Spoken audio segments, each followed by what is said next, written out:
KPBS and San Diego Magazine recently commissioned a survey to discover attitudes, ideologies, and political identity of the county's Latino residents.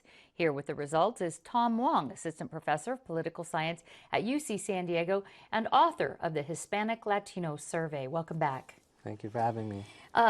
Tom, how was the survey conducted, and is it possible to discern attitudes of a large population in a survey like this?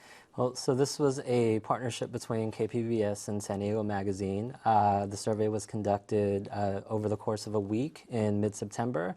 We're talking about 400 respondents being called over the phone, interviews conducted in English and Spanish, and we have a margin of error of about 5%. So with any survey, we want to be cautious in the generalizations that we make. Because with 400 respondents and with over 1 million Hispanic Latinos in the county, we don't want to infer when we just have these sort of anomalous results. What was the range of topics the survey participants were asked to answer?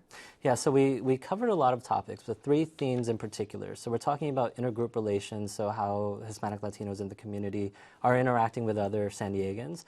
We also asked about political attitudes and preferences, and then the last set of questions related to community involvement. Let's start with the Latino or Hispanic name. Yeah. First of all, what did you find there? Okay, so it is a sort of mess in terms of defining Hispanic or Latino, and our census doesn't help with that very much. But what we found in the survey was a majority don't have a preference, but for those who do, people prefer Hispanic more than Latino. So 58% with no preference whatsoever.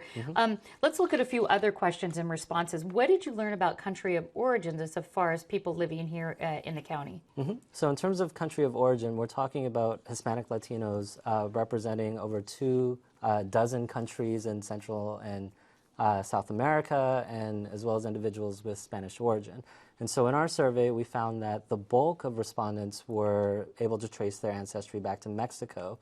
There was also a big group that was U.S. born, and then we have about 9 other countries represented. So 73% trace their origins back to Mexico, but you also had a question in there following up on that about if you're called a Mexican. Yeah, so one of the stereotypes about the Hispanic Latino community is that they are all Mexican. And that's just not the case, because we are talking about, again, dozens of countries in Central and South America where Hispanic Latinos are from. And so when we asked the question about stereotypes, we found that over half of respondents have been called Mexican despite individuals not knowing their backgrounds. So 60% saying here's, but this leads to another disturbing finding in the survey, and it was about the question of have you ever been called illegal, regardless of your immigration status, and what did you find there? Well, I think viewers will be surprised to know that over 2/3 of the Hispanic Latino population in San Diego County is actually U.S. born. So they're U.S. citizens, but we still have this image of the Hispanic Latino as being an immigrant. And the pejorative illegal immigrant is something that we found that over 1/4 of respondents actually experienced. And this is fascinating because a large number of those who are actually born in the U.S. have also experienced that negative stereotype of being called illegal. Based on just their ethnicity. Exactly. A big question nationally and locally, of course, is about the political influence of this growing population after the presidential election in 2012. That came up quite a bit. What did you find out about San Diego Latinos compared to national when it comes up to the political arena? So in terms of party identification, not that much unexpected. But in terms of the intersection between political identification and political ideology, we found that Democrats are actually more conservative here. The 40% of the Democrats that identified it actually are more conservative than national Democrats? Yes. I see. Yes. And so here we're talking about not just Democrats that are a bit more conservative, but we're also talking about some interesting trends with those that identified as independent. So nationally, independents tend to be more conservative, but here the Hispanic Latino independents tend to be a bit more liberal.